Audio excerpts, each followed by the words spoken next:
Hello everyone, welcome to this new entry. Today's another short one, number 22. Locke thinks that, to be legitimate, government must be by consent. But what counts as consent? Must every single person agree to be governed? What if some people hold out unreasonably? Now first of all, the consent here is implicit consent, such as using government systems, driving on the roads, using the hospitals, or using other systems that the government gives. Locke believes that if I do that, I'm giving consent implicitly.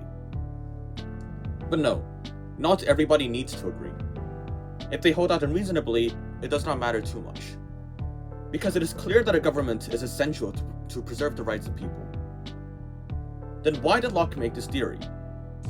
I believe that his emphasis is on the consent of the majority.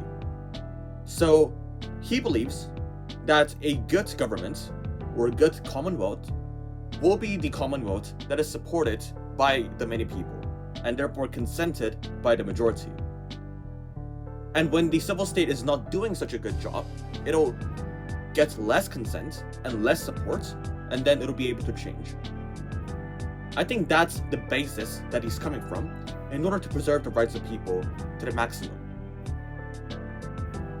And you might argue, well, if you ignore the individuals, then aren't you enforcing them to live in a government?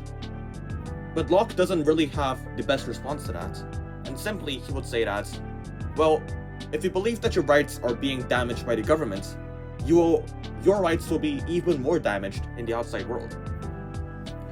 But specifically why? Not just intuitively. What's the philosophical reason?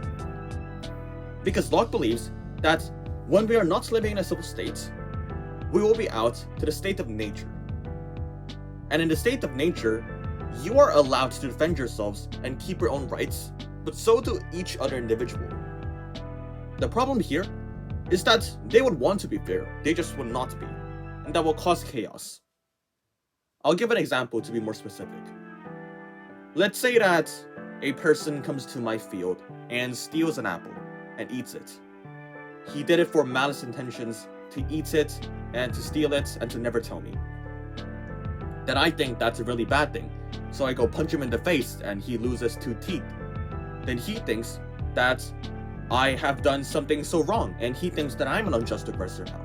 So he goes to me and kills my family. Then I think that's super unjust, and I go there and bomb his house.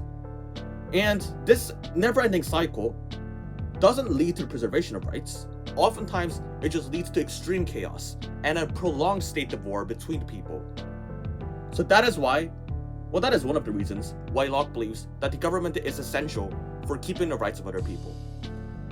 So, consent is kind of tied with the theories of Locke, and this is an interesting one, so I hoped this entry helped a lot.